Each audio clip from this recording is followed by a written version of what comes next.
donc nous échangerons autour de vos questions sur le sujet. Alors, vos questions, je vous invite à les poser en cliquant sur le petit icône conversation qui est en haut de votre écran.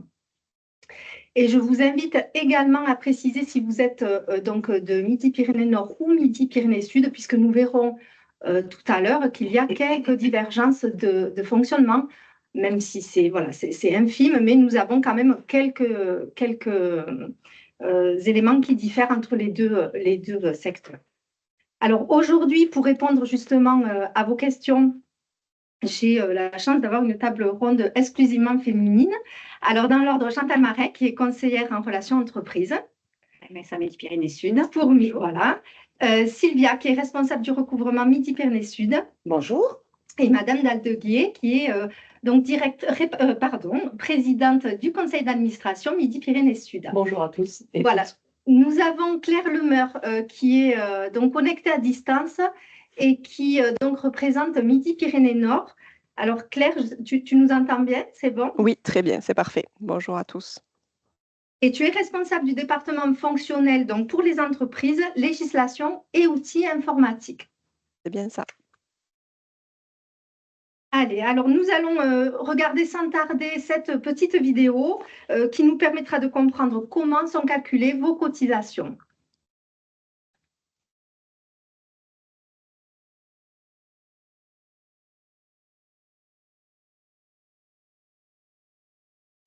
Alors, elle arrive. Attendez, je recommence parce que j'ai oublié un détail. Elle arrive tout de suite, le temps de faire une petite manipulation informatique.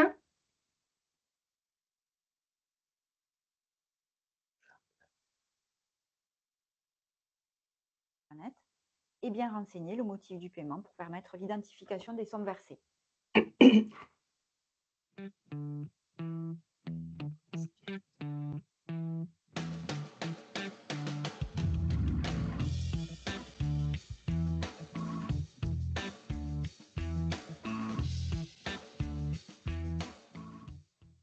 La mutualité sociale agricole assure la couverture sociale de l'ensemble de la population agricole et de ses ayants droit. Chaque adhérent peut bénéficier, selon sa situation, de prestations sociales. Les cotisations représentent ainsi la contrepartie du droit aux prestations maladie, accident du travail, maladie professionnelle, prestations familiales et prestations vieillesse. La MSA a pour mission notamment de collecter et recouvrer les cotisations sociales des non-salariés agricoles. Chacun cotise en fonction de ses revenus et perçoit des prestations en fonction de ses besoins. C'est le principe de la solidarité nationale qui est à la base de notre protection sociale.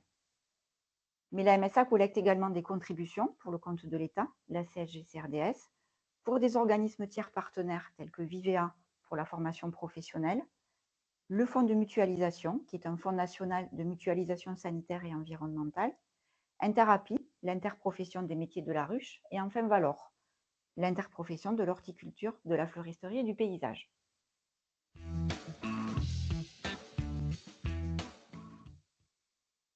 Tous les ans, vous devez déclarer auprès de l'administration fiscale vos revenus professionnels de l'année précédente.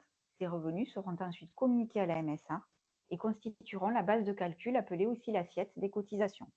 Ils permettront de calculer et d'ajuster vos cotisations. Il existe deux types d'assiettes pour le calcul des cotisations, l'assiette triennale et l'assiette annuelle. L'assiette triennale, appelée aussi moyenne triennale, prend en compte vos revenus professionnels des 3 dernières années. Quant à l'assiette annuelle, elle ne prend en compte que les revenus professionnels de l'année précédente, appelée année N-1. Si vous choisissez cette assiette, elle servira au calcul de vos cotisations pendant les 5 années suivantes. Notez que par défaut, et sans choix différent de votre part, le calcul se fera en assiette triennale. Votre bordereau de cotisation est composé d'une partie haute, qui reprend les informations de votre entreprise et le type d'assiette choisie, et en dessous d'une grille de calcul détaillée de vos cotisations et contributions. Le montant des cotisations est donc déterminé par l'application des taux à l'assiette. Les taux et montants forfaitaires sont mis à jour annuellement et le barème actualisé est accessible sur nos sites internet. Précisons que si vos revenus sont inférieurs à certains seuils, pour vous garantir une acquisition de droit à la retraite, même en présence de revenus faibles, les cotisations vieillesse seront calculées sur des assiettes minimales. Il est primordial de déclarer tous les ans vos revenus professionnels à l'administration fiscale, y compris si ces revenus sont à zéro. Ceci afin d'éviter que vos cotisations ne soient calculées sur une assiette majorée du fait de l'application d'une taxation provisoire. Dans ce cas de figure, vous devrez vous rapprocher au plus vite de votre MSA pour régulariser en déclarant le revenu professionnel manquant. La MSA vous propose des solutions de paiement dématérialisées et sécurisées. La mensualisation permet d'étaler le règlement de vos cotisations sur l'année. Un échéancier vous est adressé comportant pour chaque mois le montant et la date du prélèvement. Avec le prélèvement automatique à échéance, les sommes seront prélevées automatiquement à la date limite de paiement figurant sur le bordereau d'appel. Quant au télérèglement, il vous permet de régler vos cotisations directement en ligne depuis votre espace privé en déclenchant vous-même le paiement après avoir géré votre compte de télérèglement. Le paiement par virement bancaire reste également possible. Vous devrez au préalable récupérer la référence du compte bancaire de la MSA qui est accessible sur notre site internet et bien renseigner le motif du paiement pour permettre l'identification des sommes versées.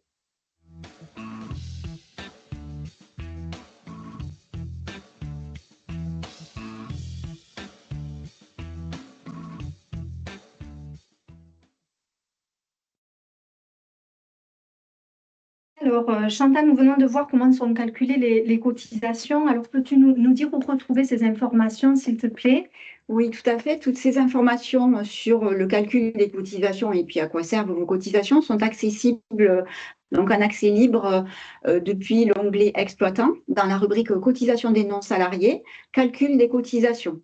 Vous accédez aussi à un livret explicatif sur les cotisations ainsi qu'un question-réponse, pareil, dans la rubrique cotisations des non-salariés. Voilà. D'accord. Alors, par ailleurs, les exploitants qui souhaiteraient avoir des informations sur leur dossier en particulier, comprendre leur facture personnelle, hein, est-ce qu'ils ont un point d'entrée pour les deux MSA? Alors, pour poser des questions sur votre dossier particulier, le calcul des cotisations, la façon, on va dire, le point d'entrée à privilégier, c'est l'espace privé dans lequel vous avez une messagerie sécurisée. Vous y accédez par contact et échange, envoyez un message et là, vous pouvez nous questionner. Vous pouvez aussi nous joindre par téléphone. Il faut privilégier les échanges par questions-réponses dans votre espace privé. D'accord. À ce sujet, je souhaite rajouter que nous avons tous accès à l'application depuis nos smartphones, l'application MyMSA et moi, donc qui est une application simple, gratuite, et qui vous permet également donc de joindre votre MSA par l'utilisation de messages sécurisés. Vous avez aussi la possibilité de modifier vos coordonnées personnelles, de déposer un document et de consulter vos paiements et vos remboursements en vous connectant via l'espace privé. Voilà. Alors, j'attends des questions un petit peu. Alors, on nous demande de quel revenu s'agit-il? Alors, c'est bien les bénéfices agricoles, Chantal? Voilà, ça va être du bénéfice agricole si vous avez une activité de culture et d'élevage, mais si vous avez une activité de prestation de services, c'est du bénéfice industriel et commercial qui sert au calcul des cotisations. Après, ça dépend de la forme de sociétaire, en entreprise individuelle ou en société, mais c'est du bénéfice qui sert au calcul des cotisations. D'accord. Alors, nous avons vu dans la capsule vidéo les différents modes de paiement pour régler les factures. Est-ce qu'on peut insister sur un en particulier? Et je pense notamment au prélèvement automatique. Est-ce qu'il faut vraiment le privilégier selon toi, Chantal, et pourquoi? C'est-à-dire que le prélèvement automatique, il permet, comme son nom l'indique, d'automatiser les paiements, et puisque donc le paiement est effectué à la date limite de paiement qui est indiquée sur le bordereau de cotisation sans que vous n'ayez d'intervention à faire. Donc ça permet d'éviter le risque d'oubli de payer ses cotisations, ou alors si vous envoyez un chèque, ça permet d'oublier, enfin le fait d'avoir un chèque acheminé par la poste, parfois le courrier se perd, ou alors il y a du retard d'acheminement, et parfois vous pouvez malheureusement avoir des majorations qui sont calculées, des majorations de retard. Donc c'est vrai que ça permet de se dégager de ce souci d'oublier de payer. Une question pratico-pratique. Je souhaite utiliser ce mode de paiement. Comment je dois faire? Est-ce qu'il y a un document à télécharger, quelque chose? Oui, tout à fait. On vous propose sur notre site internet de télécharger un mandat de prélèvement, un mandat CEPA, que vous allez donc compléter, que vous allez nous retourner par votre espace privé, par exemple, en joignant un RIB. Et il faudra juste nous laisser le temps que la MSA puisse enregistrer ce mode de prélèvement. Vous pourrez du coup, si vous souhaitez être mensualisé, le mettre en place en cours d'année. Voilà, il prendra effet dans le courant de l'année pour les prélèvements qui suivront. Il faut quand même nous laisser à peu près 15 jours de délai pour mettre en place ce prélèvement automatique. Voilà. Ben, merci Chantal. On a une petite question alors au sujet des revenus. En SARL, c'est aussi le bénéfice qui est pris en compte ou bien est-ce le montant que le gérant se verse sur l'année? Voilà, alors c'est vrai que répondre à cette question comme ça en quelques secondes, c'est pas évident, il y a des cas particuliers. Voilà, effectivement, si c'est une société qui est imposée à l'impôt sur les sociétés, les cotisations sont calculées sur les rémunérations de dirigeants de sociétés à l'impôt sur les sociétés. Je parle sous couvert de la validation de Claire. Oui, c'est bien ça, oui. Voilà. Parfait. Alors, Madame Dalguet, en tant que chef d'exploitation, si je ne me trompe pas, vous avez bien opté pour ce mode de paiement. Est-ce que vous pouvez un petit peu témoigner? Est-ce que ça vous convient? Est-ce que ça vous facilite la gestion de votre comptabilité? Effectivement, je l'ai fait depuis de nombreuses années. Oui. Je trouve que c'est plus facile de gérer le compte de l'exploitation sur lequel sont prélevées mes cotisations sociales. Et je reçois en début d'année sur mon espace privé un échéancier, enfin en tout cas un bordereau qui me donne effectivement le montant des cotisations un petit peu détaillé et puis quel jour de chaque mois elles vont être prélevées. Donc là-dessus, ça veut dire que moi de mon côté, en termes de gestion, je suis tranquille, je sais que c'est prélevé, je n'ai qu'à regarder, voilà, c'est de la gestion, vous allez dire courante, qu'effectivement le compte de l'exploitation sur lequel seront être prélevées ces cotisations soit bien approvisionné. Je trouve que ça m'enlève beaucoup de stress. Ça évite d'oublier. Zut, il faut que je le fasse, c'est le dernier jour, c'est avant-dernier jour. Certaines fois, quand on est dans des périodes un peu chargées sur nos exploitations, ça permet de se dégager totalement. Oui. Donc, je trouve ça vraiment très pratique. Peut-être ai-je une question. Je vais avoir l'année prochaine une baisse importante de mes revenus. Donc, puisque c'est prévu au 1er janvier, ces différents prélèvements, comment je peux faire effectivement pour ne pas payer, voilà, parce que je sais que je ne paierai pas le même Oui. montant de cotisation cette année.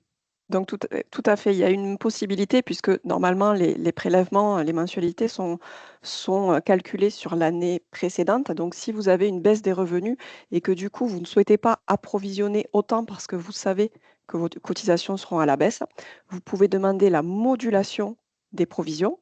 Donc, pour cela, c'est soit sur le service sécurisé, donc toujours pareil, hein, sur votre espace privé, vous pouvez demander la modulation des provisionnements, ou alors il y a un imprimé spécifique qu'il faut compléter et nous adresser. Donc, on vous demande dessus de faire une estimation des revenus, donc pour prouver cette baisse des revenus pour l'année en cours. Et cela permettra, toujours pareil, sous un délai de 15 jours environ, on pourra revoir à la baisse les provisions qui avaient été calculées en amont. Merci. Merci Claire. Alors, il y a pas mal de questions. Je vous rappelle, alors il y a des questions qui portent beaucoup sur vos cas personnels pour des raisons de confidentialité évidente. Hein, vraiment, je vous invite à contacter votre service, le service compétent. On vous a donné les coordonnées tout à l'heure, mais on vous les remettra sur le fil de conversation. Voilà, je vous invite vraiment à vous rapprocher de vos conseillers pour parler de vos cas personnels. Je vous remercie. Nous avons ici une question, Chantal, par rapport donc au micro-BA. Alors ça, c'est... Faut-il calculer des cotisations dans le cadre d'une SARL à gérance minoritaire, c'est-à-dire que le gérant est bien assimilé salarié MSA, mais ayant des parts, doit-on avoir des cotisations pour une activité secondaire liée à la gérance minoritaire de la SARL? Alors, c'est vrai que là, c'est difficile de répondre à des questions très précises sur des dossiers particuliers comme ça en quelques secondes. Donc, si vous voulez bien, ce genre de questions, on va les référer, hein, et on vous apportera. Voilà, on reviendra vers vous, hein, pour ces questions personnelles. Voilà. Et puis le mieux, hein, c'est encore de solliciter le service des cotisations pour leur poser directement dans votre espace privé les cotisations. Là, c'est vrai que répondre comme ça rapidement sur des sujets, des questions aussi précises, on prend le risque de faire une mauvaise appréciation et ce n'est pas le but. Toujours sur le sujet des revenus en EARL, alors comment sont calculées les cotisations lorsque les géants se rémunèrent? En EARL, les cotisations sont calculées sur le bénéfice agricole. Il y a une déclaration, enfin, en fonction des éléments transmis par les services fiscaux. Donc, ce sont les éléments que vous aurez déclarés dans votre déclaration fiscale qui seront pris en compte par la MSA. Donc, d'où tout l'intérêt de bien compléter scrupuleusement la déclaration fiscale, aussi sur impôts.gouv, parce que ce sont ces éléments-là qui sont renseignés et qui serviront à la MSA aussi, qui seront exploités par la MSA pour le calcul des cotisations. Merci Chantal. Pouvez-vous expliquer les cotisations entre ATP et ATS et expliquer les exonérations JA? C'est peut-être pas le... Alors oui, il y a deux types de cotisations. C'est vrai que là, dans la capsule, ça n'a pas été évoqué parce que la capsule faisant 4 minutes, on ne peut pas évoquer tous les cas de figure, mais il y a des chefs d'exploitation à titre principal et à titre secondaire avec des modalités de calcul des cotisations différentes. Mais par contre, ce que je peux d'ores et déjà vous dire, c'est que l'exonération jeune agriculteur ne s'applique qu'aux exploitants à titre principal et pas à titre secondaire. Alors, on nous demande si on pourra retrouver ce webinaire sur le site de la MSA. Bien entendu, vous aurez accès depuis le site de la MSA Midi-Pyrénées-Sud et aussi Midi-Pyrénées-Nord. Alors, quelqu'un nous dit « Je suis retraité profession libérale depuis 2013 et cotisant solidaire et soudain, la pluie d'horreur me tombe dessus. Dépassement de la SAU de 19 hectares par erreur de la MSA sur le parcellaire. » Là, je crois qu'on est vraiment sur un dossier particulier. Hein, donc là, il faudra vraiment contacter votre service pour vraiment vérifier tout ça. Quand nous n'avons pas de rémunération, comment sont calculées nos cotisations, Chantal? Sur le bénéfice agricole. Avec des assiettes minimum, comme ça a été indiqué dans la capsule, hein, avec pas de rémunération ou un bénéfice égal à 0, eh bien, les cotisations sont calculées sur des bases minimum, assiettes minimum qui servent évidemment à garantir des droits, de l'acquisition des droits à la retraite. Tu complètes, Claire, sans problème, si tu le souhaites. Oui, non, mais c'est parfait. Bon, beaucoup de questions sur les dossiers particuliers. On pourrait peut-être juste rajouter, en tant qu'élue, qu'agricultrice, ce que vous venez de dire, effectivement, il nous arrive certaines fois sur des exploitations d'avoir de pas avoir de revenus, d'être même vraiment, d'avoir des pertes importantes. Mais notre régime de protection sociale nous permet effectivement même si on n'a pas eu de revenus, de pouvoir cotiser les 4 trimestres, puisqu'effectivement, quand on commence une année comme chef d'exploitation et qu'on cotise, on cotise pour une année complète, donc on acquiert systématiquement 4 trimestres. Et c'est propre à notre régime agricole de non-salariés. Et des points retraite. Et du coup, des points retraite, bien sûr, pas minimum, mais des points retraite aussi. Donc, quelqu'un dit, pardon, elle commente les questions, me commente, Michel. Donc, quelqu'un me dit, OK, donc si je comprends bien, lorsque les gérants se versent une rémunération, ce n'est pas comme un salarié, il n'y a pas de déclaration spécifique à effectuer, tout est relié à la déclaration fiscale, c'est bien ça? Oui, tout à fait. Une autre personne nous demande si on peut expliquer la différence entre BA et micro-BA et rémunération. Enfin, BA, micro-BA et rémunération. Alors, le bénéfice agricole, il peut être de deux types, du bénéfice agricole réel ou du micro-bénéfice agricole, du micro-fiscal. Donc, et le mode de détermination du bénéfice est différent parce que quelqu'un qui est au réel, le bénéfice est égal au chiffre d'affaires moins les charges, et quelqu'un qui est en micro-BA, on part du chiffre d'affaires qui est déclaré fiscalement sur votre déclaration fiscale. Et les services fiscaux appliquent un abattement de 87%, donc le micro-BA est égal à 13% du chiffre d'affaires. Et les rémunérations de dirigeants, c'est une autre catégorie de revenus fiscaux. Voilà. Mais c'est vrai que pour répondre à ces questions, on est obligé d'en rester à des généralités, des notions générales, parce qu'on ne peut vraiment pas aller dans le détail. Alors, on va peut-être avancer. N'hésitez surtout pas à poser vos questions. Est-ce qu'on peut retrouver la vidéo que vous avez mise au début? Oui, aussi. Donc, elle sera dans le webinaire qui sera bien enregistré sur notre site Internet. Différence chef d'exploitation et cotisant solidaire. C'est pareil, enfin, non, c'est pas pareil. Ce sont deux statuts différents, suivant les surfaces ou suivant l'activité minimale d'assujettissement. C'est vrai que dans la capsule, on a évoqué que les cotisations d'un chef d'exploitation. Un cotisant de solidarité, c'est quelqu'un qui a une activité qui est de moindre importance et donc il y a un niveau de cotisation différent d'un chef d'exploitation. Mais je me permets là aussi de vous renvoyer à notre site internet où vous allez aussi retrouver toutes ces informations-là. Pardon. Bien, Chantal. Allez, nous allons peut-être aborder notre deuxième partie qui porte sur le recouvrement. Bien sûr, cela ne nous évitera pas de revenir sur vos questions, donc n'hésitez pas à les poser, même si elles concernent les cotisations. Alors, bien sûr, à réception de la facture, la trésorerie ne permet pas toujours de la régler. Dans ce cas, il faut absolument contacter au plus vite le service recouvrement pour trouver des solutions que nous verrons tout à l'heure. En tout cas, Sylvia, pour Midi-Pyrénées Sud, est-ce que tu peux nous dire comment on peut vous contacter rapidement, service recouvrement? Oui, avec plaisir. Donc, au niveau de la Caisse Midi-Pyrénées Sud, nous avons des lignes directes pour chaque agent de recouvrement qui sont territorialisés, qui interviennent sur vos territoires. Elles figurent sur tous les courriers que l'on fait partir, les rappels, les mises en demeure et les contraintes aussi. Bien évidemment, il est possible que l'on ne soit pas joignable, que les lignes soient engorgées ou qu'on soit absent. Quand c'est ça, on a une adresse mail dédiée, spécifique au service recouvrement qu'on vous mettra dans le fil de la conversation après la réunion. Et on a aussi la possibilité d'être contacté directement par votre espace privé. Vous nous faites un message avec le sujet recouvrement et il nous arrive chez nous et on le traite dans les meilleurs délais. Claire, s'il te plaît, est-ce que pour Midi-Pyrénées-Nord, du coup, c'est un peu différent? Alors, pour Midi-Pyrénées-Nord, c'est à peu près la même chose. Donc, vous pouvez nous contacter. Il y a un centre de contact dédié au recouvrement contentieux.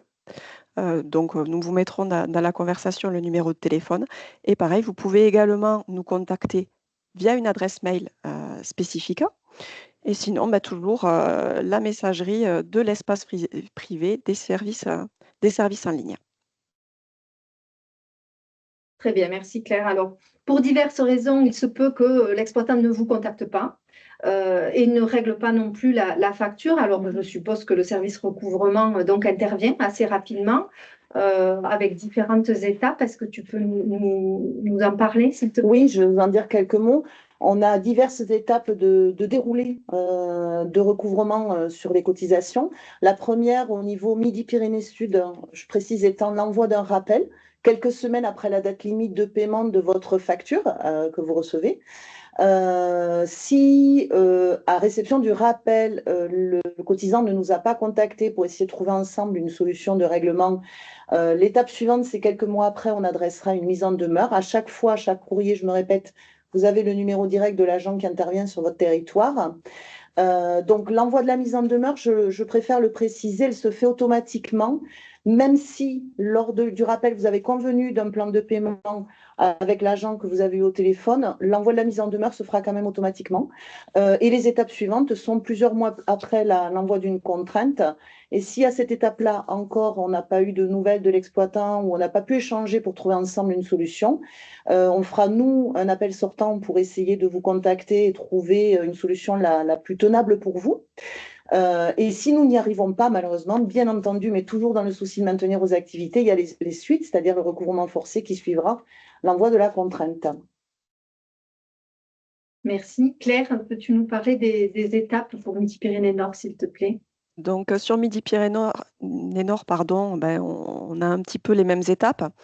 Seulement, nous n'envoyons pas systématiquement des rappels par courrier suite au bordereau. En revanche, de plus en plus, on essaie d'adresser des SMS, donc souvent quelques jours avant la date limite de paiement pour éviter les simples oublis. Et ensuite, quand la date limite est dépassée, on peut vous envoyer un petit SMS de rappel. Nous tentons également de vous contacter, notamment si nous constatons que c'est la première fois qu'il y a un incident de paiement. On essaie toujours de lutter contre les simples oublis et d'éviter, dans la mesure du possible, euh, le calcul de majoration et le cumul des dettes.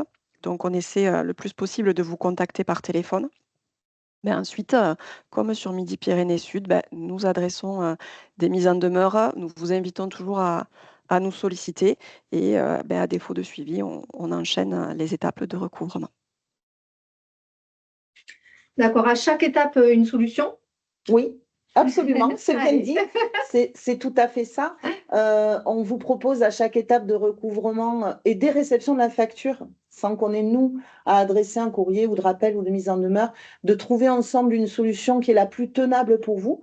On fait le plus possible du cas par cas en prenant en compte la typologie de l'exploitation que vous avez, les rentrées d'argent, leur fréquence, l'élevage ou la culture qui rapporte financièrement pas du tout les mêmes choses d'une exploitation à une autre. Donc tout ça est pris en compte. La solution d'étalement que l'on propose le plus souvent, c'est le plan de paiement, l'échéancier, que vous connaissez bien. Il peut aller de quelques mois jusqu'à 3 ans, donc on est assez flexible. On peut aussi s'adapter, on peut tout à fait comprendre qu'il y a une période qui s'est un peu creuse et ça aussi on peut l'entendre avec vous et le négocier avec vous. On a une autre solution de règlement des cotisations qui s'appelle la cession de créances. Donc, pour les chefs d'exploitation agricole qui perçoivent la prime PAC en leur nom ou au nom de la société, on peut faire une cession de créances, c'est-à-dire que c'est un contrat entre vous et nous. Et vous nous cédez une partie de votre PAC qui sera déduite de ce que vous percevrez en fin d'année et qui viendra régler les cotisations de l'année en cours ou de l'arriéré, si par cas vous avez un arriéré. Et enfin, il y a un autre outil que l'on propose ponctuellement, mais qui dépend fort des enveloppes annuelles que l'on a au niveau des pouvoirs publics, c'est la prise en charge de cotisation. Donc, c'est une prise en charge qui est ponctuelle, qui se veut un coup de pouce pour régler vos cotisations, qui ne viendra pas régler la totalité de la facture, mais qui vise aussi à soutenir les secteurs en crise ou les exploitations qui ont eu un coup dur ponctuel à un moment donné. Alors, est-ce que vous avez des questions sur cette partie-là? Je vous invite à les poser.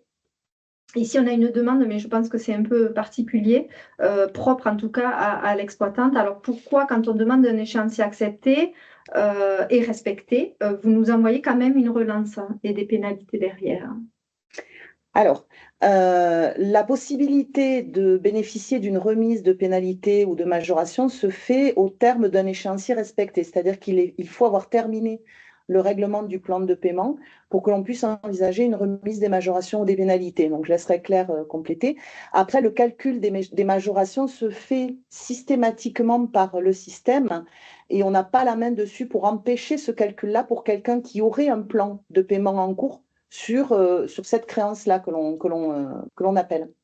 Donc, je ne sais pas, Claire. Non, c'est vraiment légal. Malheureusement, nous sommes obligés de calculer des majorations de retard dès lors qu'il reste un solde au moment de la date limite de paiement. Et par définition, l'échéancier, il y a un solde qui persiste sur plusieurs mois, mais il existe ensuite les solutions pour demander la remise des majorations de retard, notamment dans le cas des échéanciers respectés. Absolument. Alors, quelqu'un nous demande comment se demande cette dernière aide. Donc, je pense que c'était la prise en charge des cotisations. Alors, ça tombe bien que vous ayez une question, parce que je voulais rebondir sur une de mes interventions tout à l'heure et j'ai oublié un élément important. Au niveau de la demande de prise en charge de cotisation, sur le site de la MSA Midi-Pyrénées Sud, vous avez accès à l'imprimé de demande de prise en charge en ligne. Et au niveau de Midi-Pyrénées Nord, Claire, pour le contact, c'est peut-être par le biais des contacts que tu donneras dans la Voilà, c'est conversation. ça. Ce sont les conseillers qui sont sur le terrain qui sont par secteur en charge de l'instruction des dossiers. Donc, il y a des éléments sur le site internet et vous pouvez contacter, on le remettra dans la conversation, on mettra les adresses de contact. Alors, cet imprimé est aussi accessible en nous contactant par les liens de contact qu'on vous mettra. Vous pouvez nous solliciter et en fonction de la situation dans laquelle vous vous trouvez, on vous fera parvenir l'imprimé. Et j'en profite pour revenir sur les solutions que l'on a évoquées, à savoir le plan de paiement, l'échéancier, pour vous parler d'une petite nouveauté qui vient d'arriver. C'est que vous avez sur votre espace professionnel, donc en ligne, la possibilité de demander un plan de paiement. Ça va vous accompagner au travers de diverses étapes et nous réceptionnerons votre demande de plan de paiement et on reviendra vers vous, soit pour simplement la valider, donc on gagnera tous du temps, soit pour vous dire non, il faudrait ajuster, intégrer telle créance ou on peut vous proposer un autre étalement que celui que vous nous renseignez sur le site. C'est tout nouveau, c'est en ligne depuis moins d'une semaine, donc profitez-en. Sylvia et Claire, quel est le délai pour savoir si la majoration a bien été prise en compte, car pas de nouvelles depuis plusieurs mois? La demande de remise de majoration, peut-être? Oui, je pense. Je pense, c'est ça? Oui. Écoutez, c'est étonnant. Après, si vous voulez, en fonction du montant de la majoration, votre demande de remise va être étudiée et présentée en commission de recours amiable. Donc, ça peut prendre un certain délai pour l'instruction et la réponse apportée. Le plus simple, c'est de revenir vers nous, service recouvrement, avec les liens qu'on vous mettra. Et au dossier, avec vos références, on regardera et on vérifiera que votre demande a bien été prise en compte. Juste le point de départ pour qu'on puisse remettre les majorations de retard, c'est qu'il faut que les cotisations soient soldées. Donc, parfois, l'instruction peut tarder un petit peu parce que les cotisations sont toujours en cours de recouvrement. Et ensuite, ça peut prendre 1 ou 2 mois, mais voilà, c'est le point de départ qui parfois peut être un peu long. Bien sûr. Est-il possible d'avoir un rendez-vous avec une intervenante pour une situation particulière? Alors, oui, c'est possible. Après, on n'a pas une présence physique sur tout le territoire, mais tout est toujours possible. Le plus simple, c'est de nous contacter avec à nouveau tous les liens que l'on vous mettra dans le fil de la conversation. Et le rendez-vous téléphonique est souvent quelque chose qui permet autant de débloquer une situation et de faire le point qu'un rendez-vous en présentiel. Mais le plus simple, c'est de faire au cas par cas. On peut regarder ça. On avance un petit peu parce qu'on ne voudrait pas trop prendre sur votre temps et on arrive au terme du timing annoncé. On va quand même continuer quelques minutes. Alors, pour revenir aux questions de cotisation tout à l'heure, quelqu'un nous demandait des infos sur les conjoints collaborateurs, etc. N'hésitez pas vraiment. Alors, on vous a mis le lien sur cette question-là, mais n'hésitez pas vraiment à regarder notre site internet où toutes ces informations y sont. Voilà. Et après, vous avez la possibilité de demander aussi un rendez-vous avec un conseiller, une conseillère entreprise ou un conseiller en protection sociale qui pourra aussi vous renseigner sur ces différents statuts sociaux et les cotisations qui y sont associées. Voilà, pour les questions pour lesquelles on n'a pas trop le temps de répondre, notamment là, quelqu'un qui explique qu'il sort d'une STEA le 31 juin, qu'il doit payer des cotisations, est-ce que c'est sur toute l'année ou au prorata, etc. On va vous apporter une réponse sur le fil après le webinaire. Voilà. Alors, Madame Dan Deguet, je reviens avec vous. Alors, sur le territoire, nous avons énormément d'élus qui sont justement là pour relayer ce genre de problématiques. Alors, peut-être vous pouvez témoigner d'un cas en particulier. En tout cas, est-ce que ça vous est arrivé d'avoir à faire remonter ce genre de situation et à pouvoir les accompagner justement? Oui, ça m'est arrivé plusieurs fois et c'est arrivé à d'autres délégués. Et nous avons mis en place au sein de notre caisse Midi-Pyrénées Sud une façon de faire où ça remonte effectivement par le délégué à la commission d'action mutualiste et puis et après ça part effectivement dans le bon service cotisation, retraite, quel que soit finalement les domaines, mais effectivement nous élus nous sommes très attachés justement à pouvoir être ce relais, cette écoute et pour aider au maximum nos ressortissants et les adhérents et surtout ceux qui sont en difficulté et qui galèrent un petit peu. Voilà. Merci pour ce partage. Je voudrais en profiter peut-être aussi pour vous dire que nous allons avoir une période de vote en cette fin de, au mois de mai. Les candidats pour pouvoir être délégués, ça y est, se sont inscrits, voilà, se sont manifestés.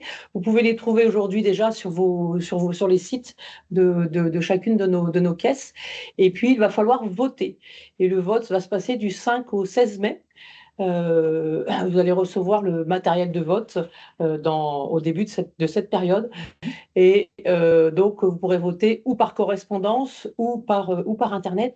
Et vraiment, je vous insiste à voter, à faire voter autour de vous. C'est vraiment important parce que nous sommes quand même le seul régime, en France en tout cas, démocratique, avec lequel effectivement nous avons notre mot à dire, avec lequel nous avons des élus présents, des délégués que vous connaissez sur vos territoires, vous connaissez moins, mais ça viendra.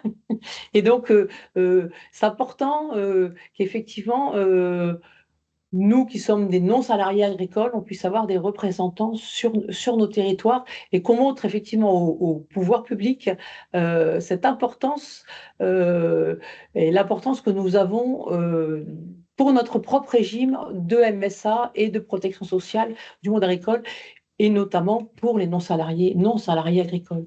C'est vraiment une force, c'est vraiment... c'est un régime qui est envié par les indépendants, même les autres, parce que nous avons cette représentation démocratique. Et donc, c'est entre vos mains. Voilà. Donc, vraiment, je vous dirais, votez, faites voter, voyez vos voisins, voyez les anciens aussi qui doivent voter. Mais vraiment, c'est vraiment important de montrer notre attachement à notre régime de protection sociale. J'ai lu qu'il y avait effectivement certains qui étaient mécontents de certains services, mais c'est parce que nous sommes à l'intérieur, nous élus, que nous pouvons et nous pouvons faire évoluer et discuter, en tout cas faire remonter ce qui ne va pas. Voilà. Et donc c'est important, voter. Voilà, donc là effectivement il y a quelques questions, voilà, quelques commentaires un peu négatifs, mais justement peut-être profitons-en puisque nous avons cette chance-là de faire remonter par vos représentants ce mécontentement pour justement trouver des solutions. En tout cas, merci à vous toutes et à vous tous pour votre connexion, à vous toutes, mesdames, pour ces réponses très précises. N'hésitez pas donc à continuer à poser vos questions sur le fil et nous y répondrons. Vous pouvez aussi réagir tout simplement. Merci Claire de t'être connectée à distance et à bientôt pour un nouveau webinaire. Bonne journée à tous. Au revoir. Merci. Au revoir.